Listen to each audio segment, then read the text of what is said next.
Olá, meus caros, começando mais um curso aqui no Master Juris. Sou o professor Rodolfo Cronenberg Hartmann, sou juiz federal, já tenho quase 15 anos de carreira, mestre em Direito, também leciono Direito Processual Civil também nesse período, e já tenho alguns livros publicados sobre o novo Código de Processo Civil, Lei 13.105 de 2015, devidamente já os dois livros atualizados pela recente reforma que foi feita em 4 de fevereiro de 2016, que deu margem à Lei 13.256 de 2016.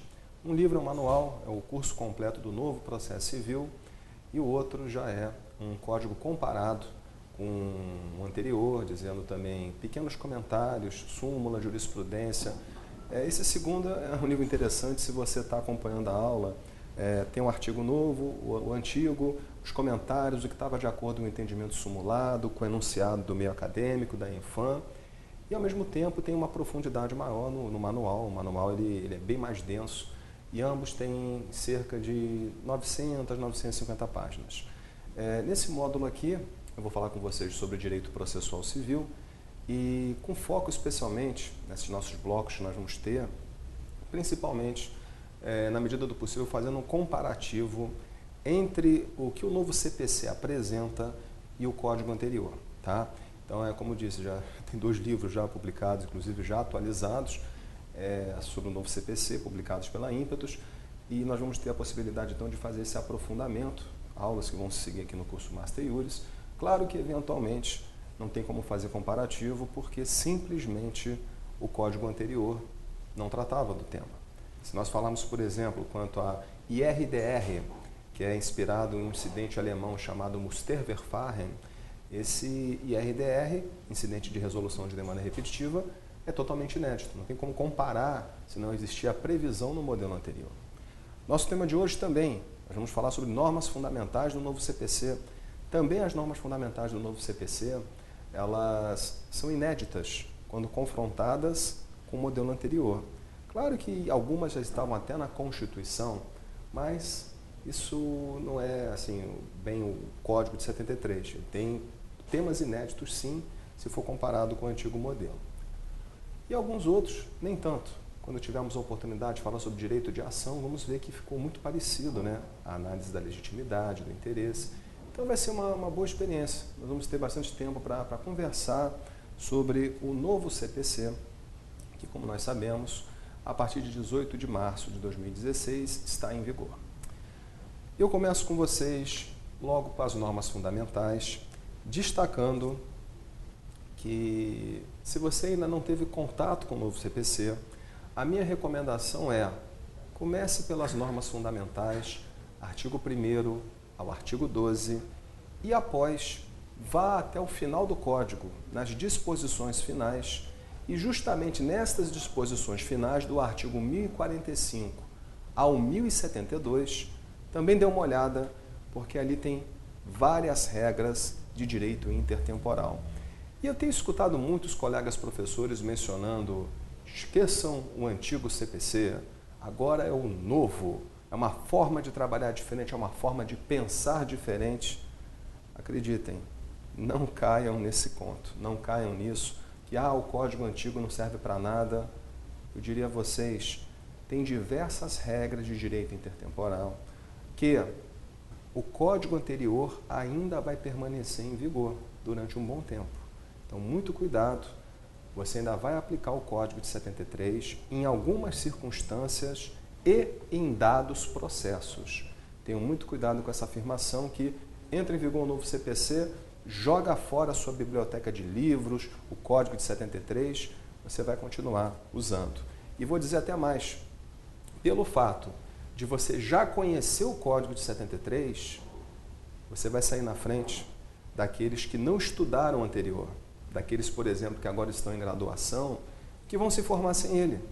Porque mesmo procedimentos que foram eliminados, como o rito sumário, vai continuar pelo Código de 73, até que a sentença seja dada. Imagina um estagiário de faculdade que não teve nela rito sumário e pegar uma demanda em rito sumário. Você já conhece de trás para frente. Então vejam vocês, vamos começar a aula de hoje trabalhando as normas fundamentais, que não tem paralelo com o Código de 73, mas tem com a Constituição.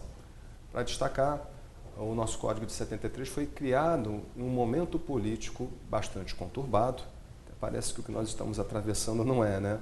Mas vejam vocês que no Código de 73 nós não tínhamos uma base principiológica, simplesmente porque a época era da ditadura.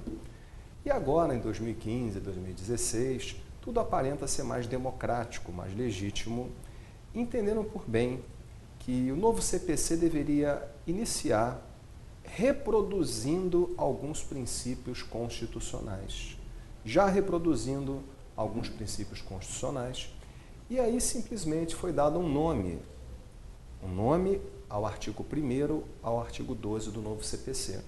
Se chamam normas fundamentais. Normas fundamentais do novo CPC.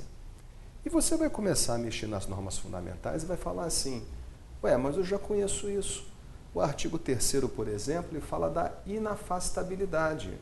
O artigo 4º, com uma pequena mudança, em tempo razoável de duração do processo. O artigo 7 fala em isonomia. O artigo 9 fala em contraditório.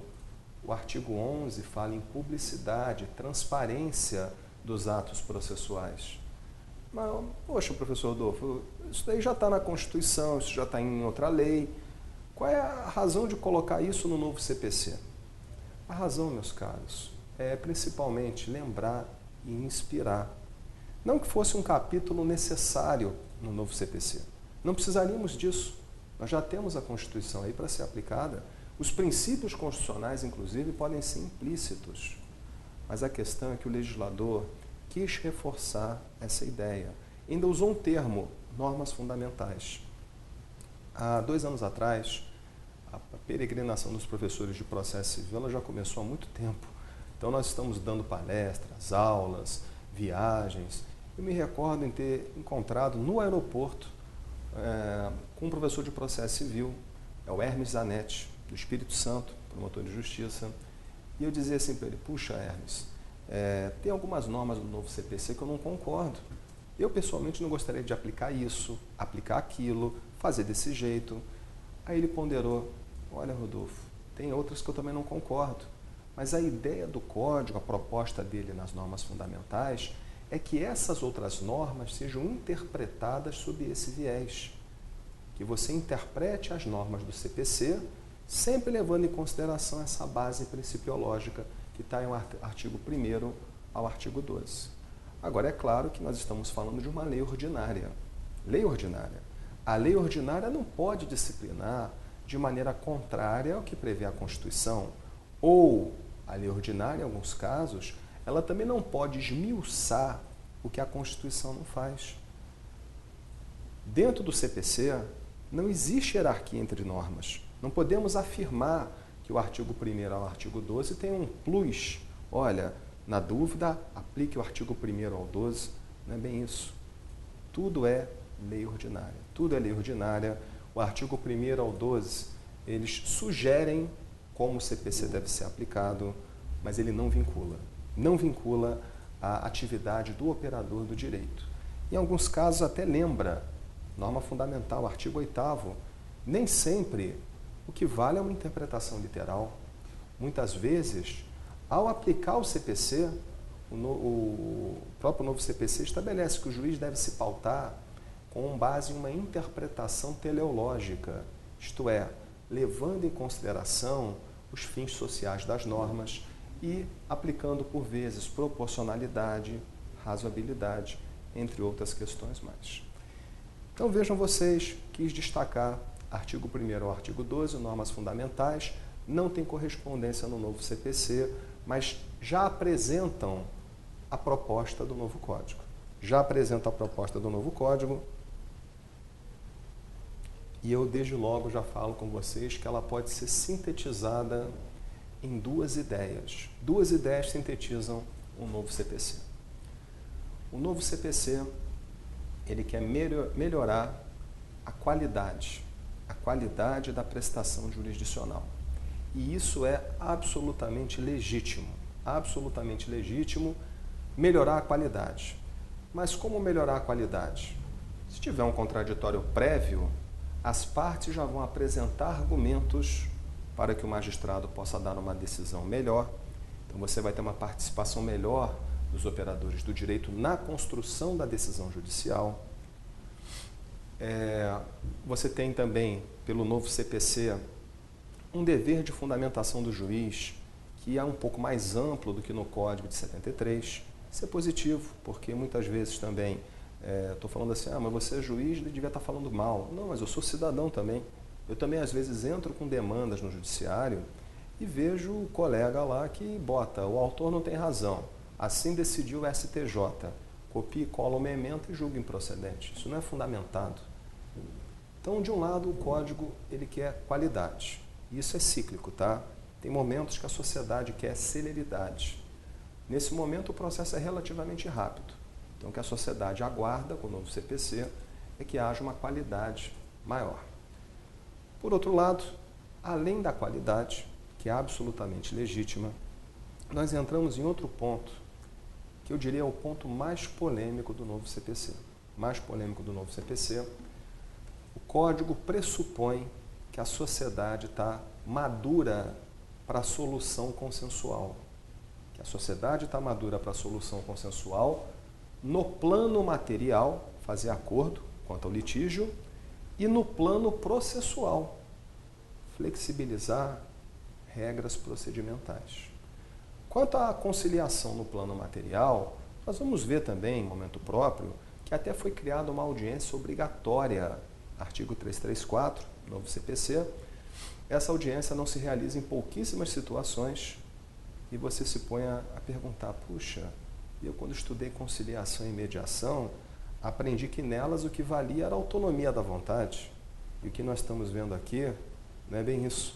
A audiência de conciliação e mediação é obrigatória pelo novo CPC. Então isso já é para gerar reflexão nessa proposta de conciliação dentro do que seria a expectativa do Código, né? Uma audiência obrigatória de conciliação. E o ponto que é o mais polêmico, se você pegar o meio acadêmico fica louco com esse assunto, e você lê, e você escuta, e você já fica pensando assim, eu estou dando corda, porque eu estou escutando e não estou acreditando. É um pouco isso daí. O segundo pilar acha que a sociedade está madura para fazer negócios processuais, convenções processuais, acordos quanto ao rumo do processo. Também é um tema muito polêmico. Até que ponto nós podemos ter isso? Na arbitragem existe uma grande flexibilidade, mas na arbitragem nós temos o quê? Um caráter privatista predominante, privatista e contratualista. A jurisdição envolve atividade pública. A Constituição garante o devido processo legal, não o devido processo negocial. Só que o novo CPC está com vários exemplos de convenções processuais que nós vamos ter que discutir se elas seriam ou não juridicamente possíveis. Então, eu tenho em mente esses dois pontos. O novo CPC, ele tem a proposta de melhorar a qualidade e tem também a proposta de que a sociedade está madura para a solução consensual no plano material ou no plano processual. E essas normas fundamentais, elas servem para inspirar a interpretação das demais, mas jamais vincular. Jamais vincular, nós não vamos ter necessariamente uma interpretação literal quanto a certas normas do novo CPC, até porque vamos ver em momento próprio, algumas normas do novo CPC são contrárias, totalmente contrárias à jurisprudência pacífica. E isso certamente gera uma reflexão. Poxa, Rodolfo, o artigo 927 fala que o juiz, o desembargador, deve respeitar os precedentes, a jurisprudência. Mas o código não é obrigado a observar. O tema era pacífico, pode vir o código e falar uma coisa completamente oposta. Uma coisa é o código novo regular aquilo que é inédito. Outra coisa é o código positivar o que já vinha ocorrendo. Agora o código revê o que o judiciário vinha decidindo. Isso seria possível? ou isso pode fomentar uma reflexão que eu convido vocês a realizar. Pode ser que alguns pontos não conseguiram fazer a tese vingar no judiciário. O judiciário estava fechado com o entendimento. Foi mais fácil levar no Congresso e no Congresso aprovar uma lei que diz o oposto do que o judiciário aplicava em alguns pontos. E é claro que vai ter uma tensão. Vai haver uma tensão no momento da aplicação, porque a jurisprudência seguiu uma linha, era fundamentada e foram no Congresso. Que interesses são esses para mudar uma norma assim, assado e por aí vai? Tendo em mente essas premissas, vamos agora trabalhar as normas fundamentais. Norma fundamental do novo CPC, como disse a vocês, muitas delas reproduzem princípios constitucionais. Vejam que o artigo 3º, ele reproduz o princípio da inafastabilidade. Não se excluirá da apreciação jurisdicional ameaça ou lesão a direito. E da mesma forma, o parágrafo 2º desse artigo 3º também diz: o Estado promoverá, sempre que possível, a solução consensual dos conflitos. Essa solução consensual, mais uma vez, ela pode ser no plano material. Foi criada essa audiência de conciliação e mediação, que é obrigatória, artigo 334, e ainda também a solução consensual quanto a aspectos processuais. Aspectos processuais, isso já existia no Código de 73, mas de uma maneira muito mais limitada. Solução negociada no aspecto processual. Lembram, por exemplo, do foro de eleição?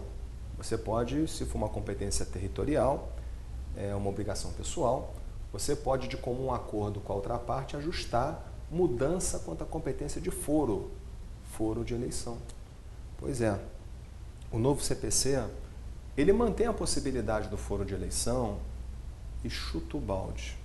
Chuta o balde, ele diz que as partes podem fazer muito mais do que a eleição de foro ou do que a suspensão do processo por até 6 meses para tentar um acordo, que também é uma convenção processual, está no artigo 313. O novo Código diz: as partes podem criar o rito, criar o procedimento. O novo rito comum é o que veio substituir o antigo ordinário. O novo rito comum, esse é o nome, ele tem a possibilidade de 3 audiências. 3 audiências no novo rito comum. Eu vou colocar até aqui no quadro a vocês como é a estrutura desse novo procedimento comum. E aí você já pode perceber: mas Rodolfo, isso não vai dar certo, o processo vai ficar mais lento. O processo vai ficar mais lento, porque a contagem em dias úteis, a maioria dos prazos foi ampliada, 15 dias. Fazenda Pública, Ministério Público, Defensoria é prazo em dobro para tudo. Não é só para recorrer, é para contrarrazoar, é para tudo. Então não espere processo mais rápido. O novo CPC não promete celeridade, pelo contrário, ele quer trabalhar qualidade.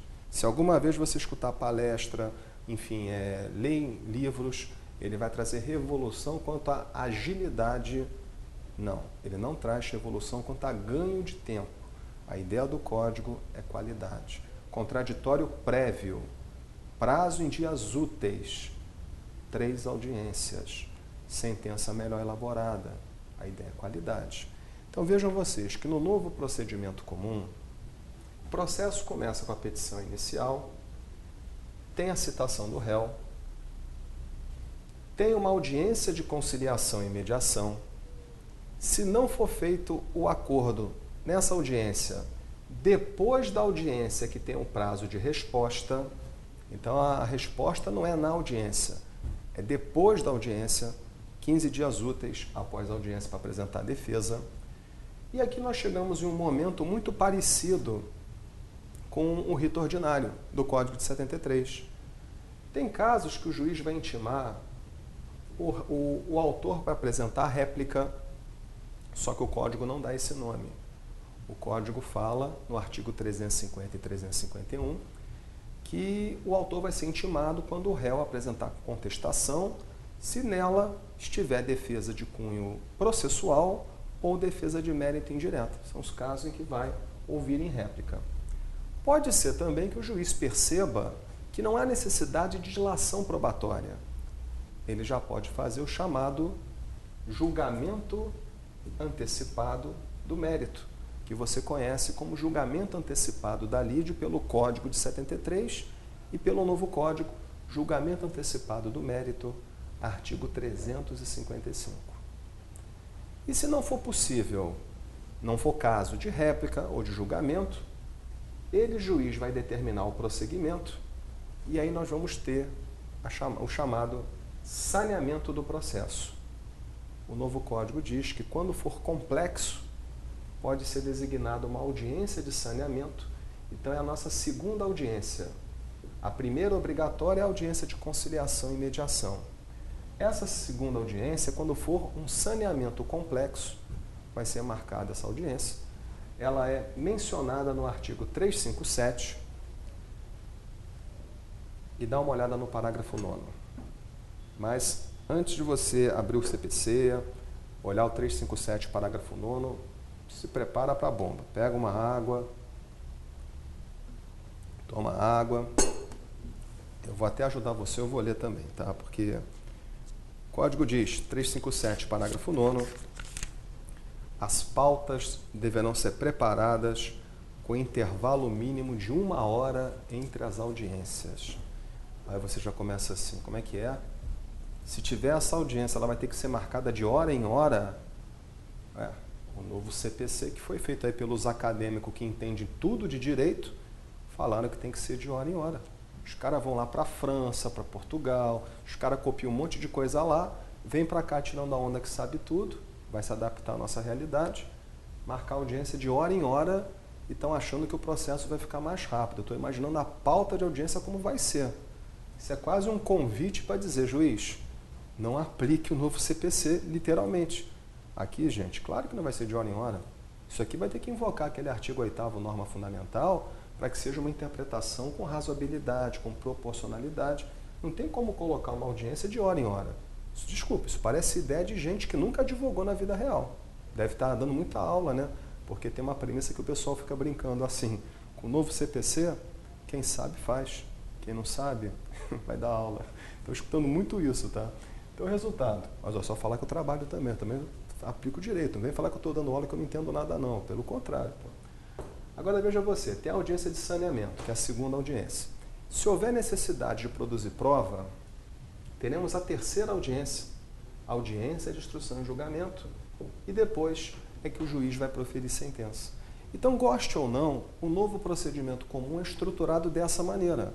Você vai ter a possibilidade de 3 audiências realizadas, embora eu, honestamente, ache que essa segunda audiência de saneamento, ela seja bastante rara. Ela não vai ser marcada, acredito, sempre. Ela deve ser bastante rara. Casos bem pontuais, realmente. Então, veja você, nós falávamos sobre o artigo 3º, parágrafo 2º, essa ideia de convenção processual, de negócios processuais. O artigo 190 diz que as partes de comum acordo podem criar o rito. As partes de comum acordo podem criar o rito. Estava um dia em Palmas, Tocantins, um outro professor palestrante, e ele dizendo assim, isso é maravilhoso, porque o meu cliente me procura, tem um litígio com a outra pessoa, e aí nós não conseguimos chegar a um acordo no plano material, mas nós queremos criar um rito que vai ter uma audiência amanhã. Vamos entrar no judiciário e vai ter audiência amanhã. Por que não? E aí nós podemos botar que depois da audiência, a contestação vai ser em 30 dias. Por que não? E que vai ter mais 5 audiências. Aí é que nem você está pensando, você fica olhando assim. É isso mesmo? E vem cá, e pauta? E como é que fica isso para agendar, para trazer? E dependendo, o juiz tem disponibilidade na sala? A localidade que eu trabalho, o juízo que eu trabalho, ele divide a sala de audiência com outro. Só posso marcar audiência segunda e terça. Quarta e quinta é outro juízo. Sexta pode ficar livre, mas nunca nenhum do juiz, até onde eu sei, precisou marcar na sexta-feira. Então quer dizer que a parte não conhece nada, ela chega e vamos criar o rito que eu quero? Isso parece abadá, sabe? Porque cada um compra e customiza do jeito que quer. é claramente inspirado na arbitragem, mas a arbitragem tem um viés contratualista, privatista, diferente da jurisdição. Não satisfeito com a mudança do rito, artigo 190, também tem a previsão no artigo 191 que as partes podem criar calendários, ou seja, excelência, fizemos um calendário processual aqui que é o seguinte: acabou a audiência de conciliação, eu vou apresentar em 15 dias a contestação, depois não seremos intimados e o autor vai falar em réplica em 48 horas e depois nós já vamos apresentar a petição com rol de testemunhas em 5 dias, independentemente de intimação, e depois o senhor vai ter que decidir em 10 dias. Calendário processual. Também existe na arbitragem. No novo CPC é o artigo 191. Será que isso vai dar certo? O novo CPC tem uma ordem para proferir decisões. É o artigo 12. E essa ordem para proferir decisões, ela está de acordo com o interesse público. Existe um interesse público por trás. Você não vai poder querer que o juiz, casuisticamente, escolha o que vai julgar. Esse é o ponto. Se você simplesmente permite que a parte, em comum acordo com a outra, estipule calendário, você pode, por essa via, estar fazendo o interesse particular sobrepujar o interesse público, mencionado no artigo 12. Então, também é para se ponderar sobre essa questão de negócio processual para fixar calendário, artigo 191. E tem outros, e outros, e outros. Estava dizendo para vocês sobre o saneamento. O saneamento é um ato feito pelo juiz, fixar os pontos controvertidos, dizer as provas que vão ser produzidas. Pois é, o novo código fala que, juiz, as partes fixam saneamento. Elas mesmas fazem. Para que, juiz? As partes vão fazer. 357, parágrafo 2º. Que é outra, inversão do ônus da prova. As partes podem inverter o ônus da prova de comum acordo. 373, parágrafo 3º e parágrafo 4º, que isso pode estar até em contrato antes do processo. Já sabe para quem vai isso, né? Você vai assinar, fazer um contrato de adesão, pegando empréstimo no banco, ou fazendo qualquer coisa, companhia telefônica, etc., já vão botar uma cláusula dizendo: o consumidor está abrindo mão da inversão do ônus da prova a seu favor. É o que está no 373, parágrafo 3º e parágrafo 4º. Eu tenho certeza que o judiciário vai anular essas cláusulas, mas as empresas vão tentar inserir. Quer mais coisa? Tem várias coisas para falar. Seu bem de família é impenhorável, não é? Pega o Código de 73, artigo 649. São absolutamente impenhoráveis. 649, Código de 73. Agora vai no 833. São impenhoráveis. Tirar a palavra absolutamente. São impenhoráveis os seguintes bens. Também já entendeu o motivo? Pelo novo CPC, especialmente o meio acadêmico, que atuou na Câmara, no Senado, aquela comissão era muito boa. Aquela comissão do Senado, ela fez um código muito bom, ainda que não foi aprovado. A Câmara teve várias versões, mas, acima de tudo, para que houvesse uma tramitação rápida na Câmara, muitas concessões tiveram que ser feitas. E vejam vocês também, para aprovar tão rápido, esse artigo 833, tirar na palavra absolutamente. Agora são impenhoráveis. Meio acadêmico que atua na Câmara defendia que as partes de comum acordo podem renunciar regra sobre impenhorabilidade. Não estranhe-se quando você pegar um empréstimo ou fizer algum contrato, alguma coisa assim, tiver uma cláusula: estou renunciando à impenhorabilidade dos bens tais, tais e tais. Esse foi o motivo de ter eliminado do artigo 833 a palavra absolutamente. Então vocês podem perceber que o argumento é muito bonito, a sociedade está madura para a solução negociada, etc. Mas não é o Congresso que cria matéria processual, não é o Congresso que cria rito, cria recurso, estabelece prazo. Quer dizer que as partes de comum acordo agora podem criar recurso, sustentação oral não prevista em lei, aumentar prazo, criar prioridade de julgamento, negociar sanções em virtude de comportamento de má-fé. É isso que eu chamo a atenção de vocês. Até que ponto o novo CPC, nesse aspecto, convenções processuais, não está ofendendo a garantia do devido processo legal, transformando-o em um devido processo negocial ou indevido processo legal. Esse é o tema mais polêmico. No meio acadêmico é incrível. 98%, 99% é só elogios. Claro, quem participou ativamente no Congresso não vai falar mal do trabalho que fez. Vai ter que falar que é novidade, aspecto negocial e blá, blá, blá. Mas você já está olhando isso e fala, peraí, mas as partes vão criar recurso, vão mudar rito? Ih, isso não vai dar certo, não. Também acho que não vai dar, não. O professor Cássio Scarpinella Bueno tem um livro dele, Manual de Processo Civil. Ele foi publicado no final de 2015. Esse livro não é o comparado, tá? Ele é um livro de doutrina, tem cerca de 600 e poucas páginas. Ele já diz, muito francamente, e eu gosto, porque é bom ver quem é do meio acadêmico, que coloca o dedo na ferida, que expõe efetivamente as coisas boas e as coisas ruins. Então ele coloca, olha, não vejo com bons olhos a amplitude que o meio acadêmico está sugerindo ao tema convenções processuais. Ele é um desses, de ponta no meio acadêmico, que está trazendo críticas quanto à inclusão desse tema no novo CPC. E como vocês perceberam, não tiveram nem a cara de pau de criar um título, um capítulo ou um livro denominado Convenções Processuais.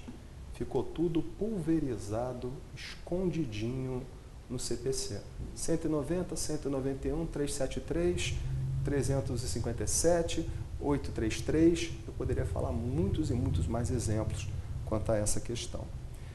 Então, no que diz respeito à norma fundamental, solução consensual, está aí a audiência de conciliação e mediação para o plano material.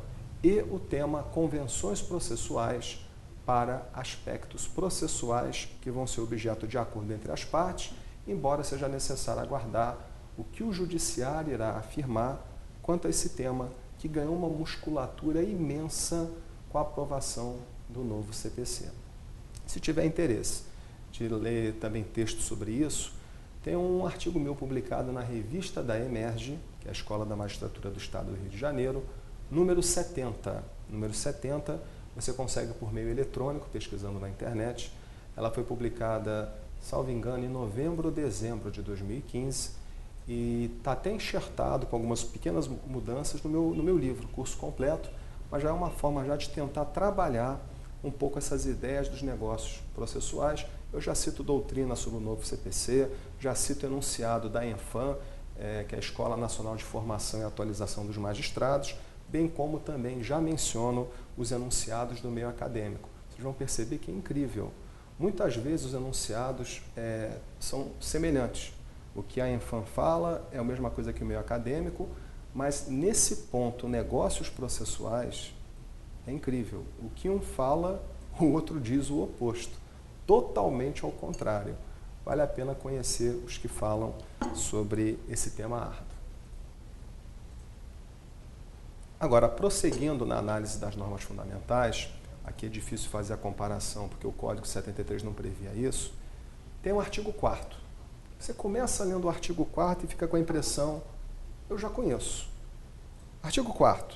As partes têm o direito de obter, em prazo razoável, aí você vai falar, duração do processo? Não. Em prazo razoável, a solução integral do mérito. Em prazo razoável, a solução integral do mérito. Código no artigo 4º, ele mexeu um pouco naquela ideia do princípio constitucional. A Constituição fala em tempo razoável de duração do processo. O novo CPC fala em tempo razoável para a solução de mérito. O que o Código está dizendo é que deve ser priorizada a qualidade, a solução meritória. Ou, em outras palavras, o Código está adotando um princípio que nós chamamos de princípio da primazia da resolução do mérito. Princípio da primazia da resolução do mérito. O Código, ele não quer decisão terminativa. Ele não quer sentença fundamentada no artigo 485. Ele quer efetivamente o enfrentamento do mérito. E se houver execução, quer o cumprimento da obrigação. Isso é muito bonito. Para que decisão terminativa? Vamos tentar usar o processo como instrumento em prol do direito material. Alguns artigos ficam muito claros que a ideia realmente é essa. Análise do mérito. Quer ver uma novidade? Isso não tinha no Código de 73. Apelação. Você vai usar o recurso de apelação para impugnar uma sentença que foi proferida. Em pouquíssimos casos, o recurso de apelação permitiu o juízo de retratação em primeiro grau. O próprio juiz prolator da decisão, se ainda estiver no juízo, ele poderia verificar lá e se retratar, depois que o interessado interpôs a apelação. Então, o novo CPC vai manter essas hipóteses que são excepcionais de retratação da sentença, se houver interposição da apelação. Casos como, por exemplo, indeferimento da inicial, artigo 330 e 331, improcedência liminar do mérito, artigo 332, ali nós vamos ter a possibilidade de retratação em sede de apelação, no próprio juízo de primeiro grau. Mas o Código trouxe uma hipótese nova. E essa hipótese você tem que conhecer para já fazer a adaptação do seu modelo de petição.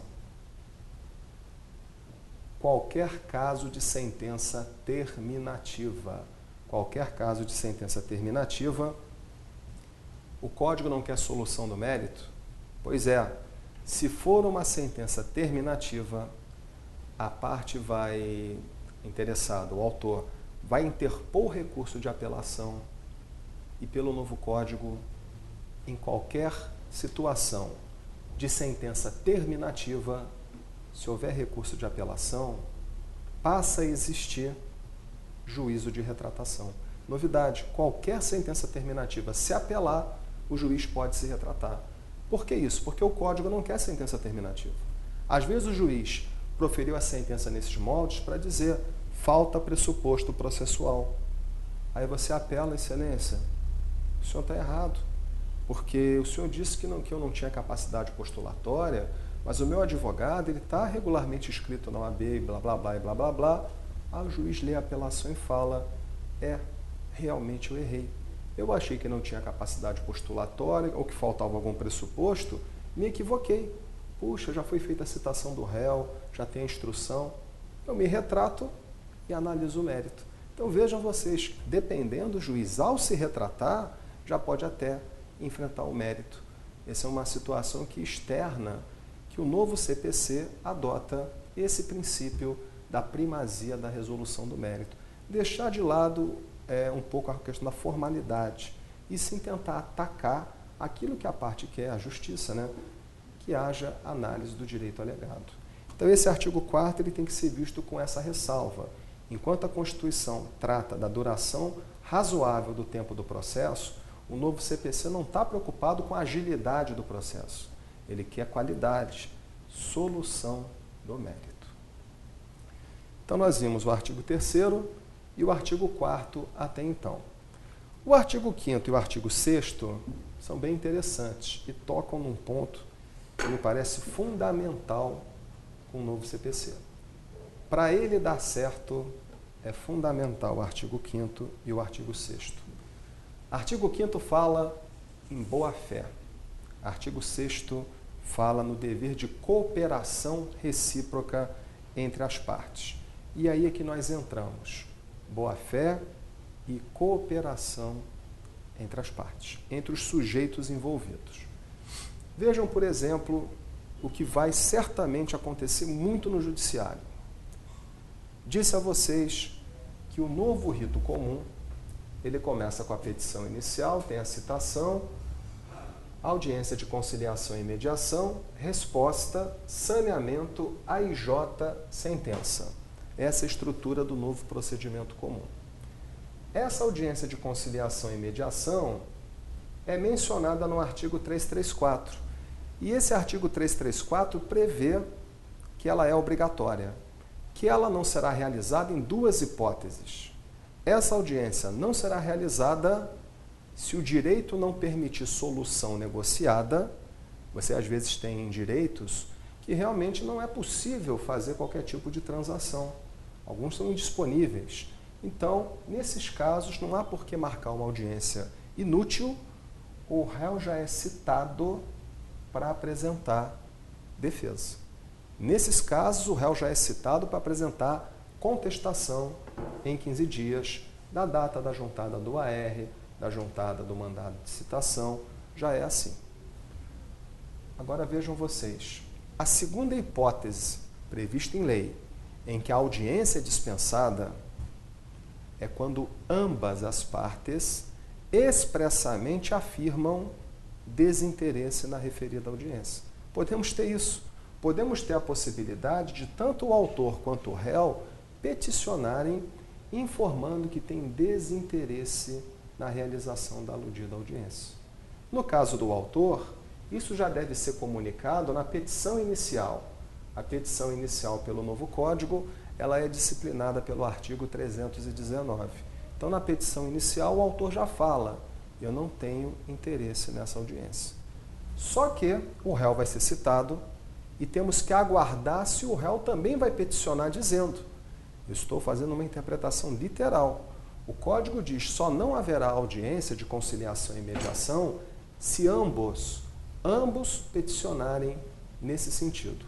O autor na petição inicial e o réu em simples petição posterior. Não é para ele contestar ainda, ele foi citado e só comunica o desinteresse na realização da audiência. O Código diz que tem que ser expresso dos dois, não é para o juiz virar, intimem-se as partes, para falar se querem a audiência de conciliação. Não respondendo em um dia, em 24 horas, tiro de pauta. Não. Tem que ter, estou fazendo interpretação literal nessa hipótese, tem que ter a manifestação dos dois, autor e réu, no sentido de que não querem essa audiência. Mas aí é que está. O autor já falou na inicial, eu não quero. O autor já falou na inicial que não quer. O réu, ele só vai apresentar a contestação 15 dias úteis após a audiência de conciliação e mediação. Somente após a audiência não ter dado certo, é que o réu vai apresentar a sua contestação em 15 dias úteis. E aí é que está o problema. Aí é que está o problema. Se o réu peticionar dizendo que não quer a audiência, ele peticionou na segunda-feira. Na terça-feira, já começam os 15 dias para ele contestar. A audiência foi marcada para daqui a 6 meses.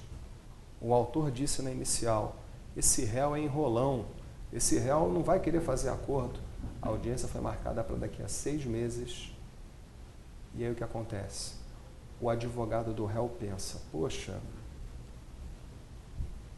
eu posso aguardar 6 meses, chegar no dia da audiência, não ter acordo e ainda ganhar 15 dias para contestar. Mas, se o autor já disse que não quer audiência e eu apresentar uma petição na segunda-feira, falando que não quer audiência, o meu prazo para contestar começa na terça. Então vejam vocês, o réu, se ficar quieto, ganha mais tempo. Na audiência não haverá acordo, ele ganha 15 dias para contestar. Mas se ele já peticiona falando que não quer audiência, o prazo para contestar é antecipado. E aí você vai dizer assim, Rodolfo, mas tem que ser a lealdade, a boa-fé e não sei o que, a cooperação. Isso é muito bonito para o advogado que é freelancer. Você, freelancer, vai fazer o melhor pelo seu cliente, uma vez vai estar com ele, outra vez. Agora, quem é advogado público, fazenda pública, quem é advogado seletista de grande empresa, pode não ser a mesma coisa. Nem sempre eles têm independência funcional. Às vezes a diretriz da empresa é recorra em todas as instâncias. Ganhe tempo e ganhe tempo. Às vezes essa é a diretriz. Quando eu era advogado, fui terceirizado de uma empresa pública federal e atuava por ato. Cada ato que eu fazia, eu ganhava um valorzinho. Fazia uma audiência, X. Fazia a contestação, Y. Recorria ou apresentava contrarrazões, Z. Um dia chegou no escritório um caso para fazer recurso de apelação. E como já tem mais de 15 anos, eu me recordo que naquele tempo, acho que ganhava por recurso de apelação uns R$150. não era valor assim, valor pequeno que você ganhava, mas tem que pensar 15 anos atrás, eu não saberia dizer, talvez os R$ 150 deviam ser uns R$ 500 para fazer um recurso de apelação. Não é nada para se jogar fora não, tá? Se bem que até hoje, né, R$ 150 para mim também tá bom, para você, não estou falando para apelar, mas quem não gosta de R$ 150? Eu gosto, dá aí um também. Vejam vocês, que eu me recordo que a sentença condenou essa empresa a pagar R$ 85 e ela terceirizou o recurso, 85. Eu, na hora que ia fazer o recurso, eu vi isso, espera aí, a sentença condenou a pagar R$ 85. Era assim mesmo. Eu liguei para o jurídico da empresa. Vem cá, vocês vão me pagar com serviço terceirizado 150. Não era melhor já pagar os 85? Olha, a nossa diretriz aqui é recorrer, é recorrer, é recorrer. O gasto com advogado já está previsto. Recorra, recorra, recorra. Então, vamos recorrer. Eu tenho feito treinamentos para empresas e tenho visto que na conversa, alguns estão falando isso, Rodolfo, nós não temos liberdade aqui. Aqui nós vamos ser obrigados a recorrer e recorrer sempre. Aqui, como é que nós vamos falar que não tem interesse em acordo? Porque o prazo vai antecipar. Mas e a boa-fé? E a lealdade, a cooperação? Gente, isso é muito bonito. Mas a gente está no mundo real. No mundo real você tem que seguir o que o teu empregador está falando, o teu cliente. Então, com base nessa circunstância, já que a realidade é outra, vamos nos adequar e nos preparar para a realidade. Ok, tenho feito treinamento EAD, ensino à distância para juízes, especialmente na área estadual. Coloco um tema que é assim, porque tem os vídeos gravados e às vezes eu tenho que participar num chat, eles ganham a participação, enfim, pontuação participando do chat. Então eu coloco isso, colegas, o autor falou na inicial que não quer essa audiência, que o réu é mó enrolador. Ele disse isso na petição inicial. O réu foi citado e ficou quieto. 3 meses depois, audiência. No dia da audiência, o juiz vira ou conciliador ou mediador. O réu, tem proposta de acordo? O réu diz, nenhuma proposta, juiz. Aí o autor na hora, tá vendo? Tá vendo? Eu falei que esse cara não ia propor acordo. Desde o inicial eu falei que não era preciso fazer essa audiência. O que eu coloco para os colegas é, e se chegar nessa audiência, que o réu ficou quieto, e na audiência ele não propôs acordo, nós podemos condenar? Nós podemos aplicar uma multa por litigância de má-fé? Uma multa por ato atentatório à dignidade da justiça? Porque, afinal de contas, ninguém é obrigado a propor acordo. De jeito nenhum. Ninguém é obrigado a propor acordo. Mas você tem o dever de lealdade, o dever de boa-fé, artigo 5º, artigo 6º e ainda o artigo 4º, que fala em tempo razoável para a solução do mérito. Então, o que nós temos discutido é, se o réu não peticionar, se o réu não apresentar acordo, podemos punir? E muitos dizem, devemos. A questão não é punir quem não propõe acordo. A questão aqui é que tem que ter a lealdade processual. Se você não tem interesse em fazer acordo, deveria ter comunicado para que o processo fosse mais ágil. Esse artigo 5º e artigo 6º, então, eles vão testar exatamente a postura do jurisdicionado. O código quer lealdade. Será que tem lealdade aqui? Você já deve estar pensando como você vai se portar. Se você for advogado do réu, vai peticionar dizendo que não tem interesse? Porque o código diz, somente se ambos peticionarem expressamente, é que não haverá essa audiência. Se não houver a petição de ambos, a audiência vai ocorrer. E esse artigo 334 tem vários parágrafos. Ele até prevê, se essa audiência for realizada, quem não comparecer, paga a multa. O autor tem que comparecer, o réu tem que comparecer, faltou um deles. Não vai ter nada de extinção, não vai ter nada de revelia, isso é juizado. Se realmente um dos dois faltar, ou ambos faltarem, multa por ato atentatório à dignidade da justiça, 2% do valor da causa e vai para a fazenda pública, não é nem para o judiciário, vai para a fazenda pública, para o Estado, se for justiça estadual, para a União, se for justiça federal, mas o artigo 97 diz que podem ser criados fundos em que o Estado e a União vão reverter os valores dessas condenações para a modernização do judiciário. O problema é que a gente chega no âmbito federal e está a maior briga política entre executivo, legislativo e judiciário federal. Vai no âmbito estadual, dependendo do estado, idem, né? Aqui no estado do Rio de Janeiro, por exemplo, o pessoal fala briga do governador com o presidente do TJ e blá, blá, blá. No final das contas, talvez nós não tenhamos esses fundos aí, porque existe uma animosidade imensa aí entre os detentores de poder.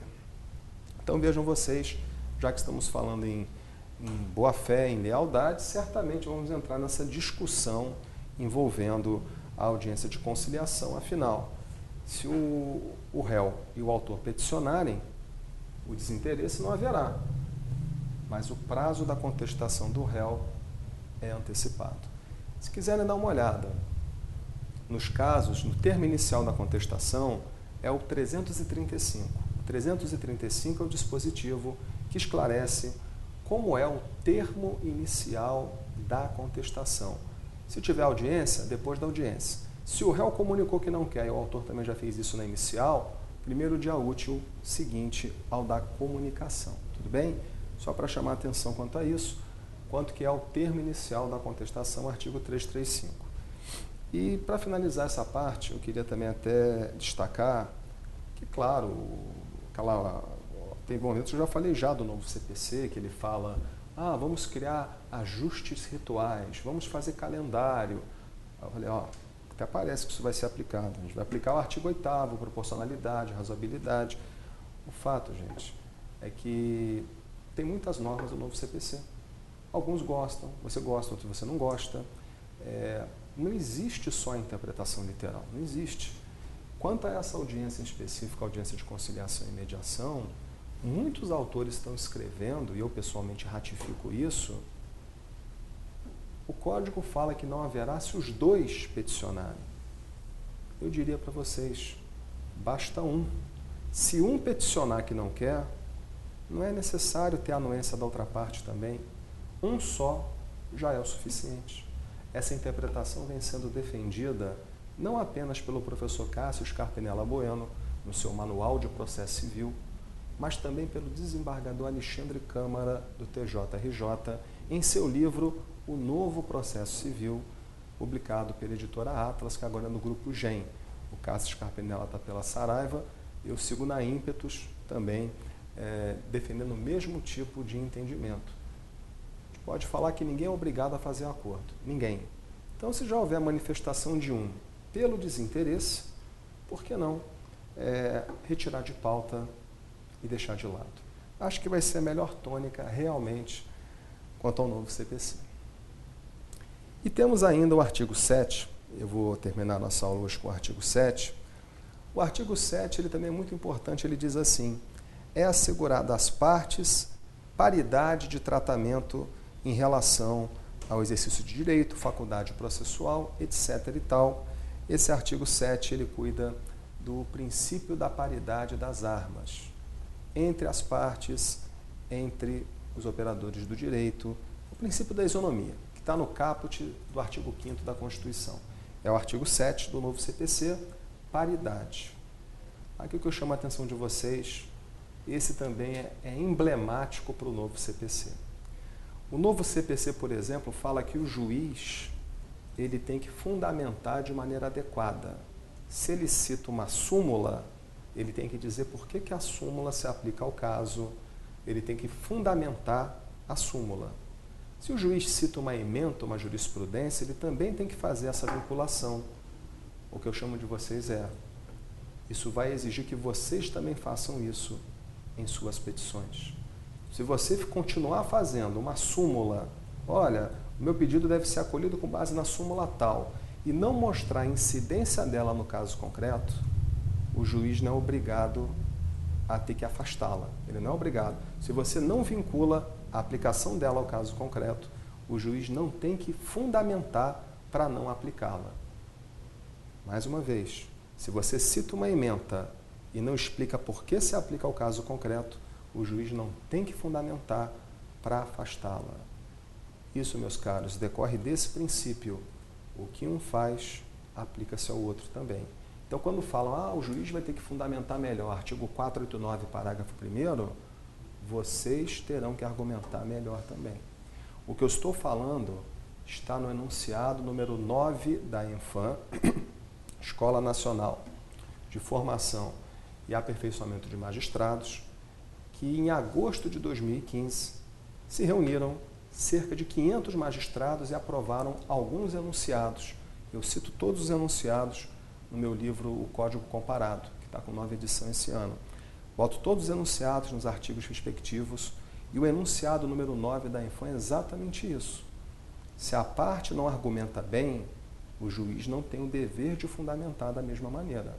A coisa só funciona se todos atuarem em conjunto.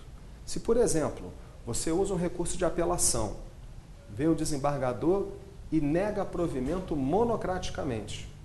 Você vai fazer o agravo interno.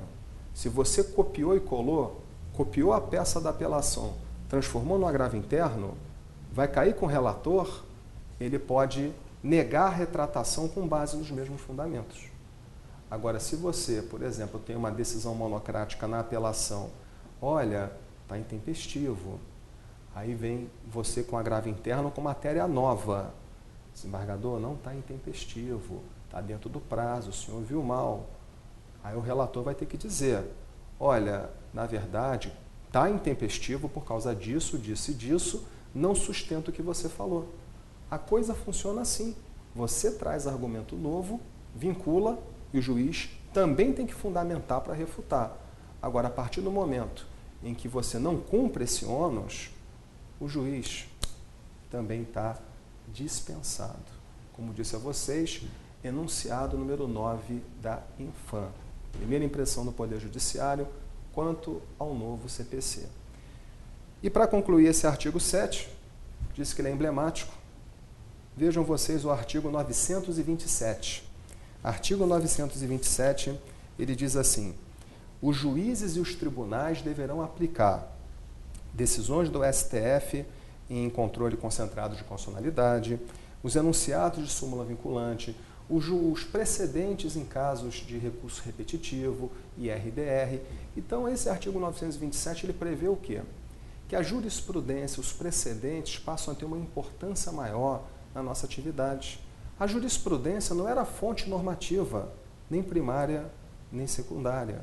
E agora nós passamos um momento em que existe essa mudança, o precedente, a jurisprudência, que passam a ser mais relevadas como fontes normativas. Esse é o ponto.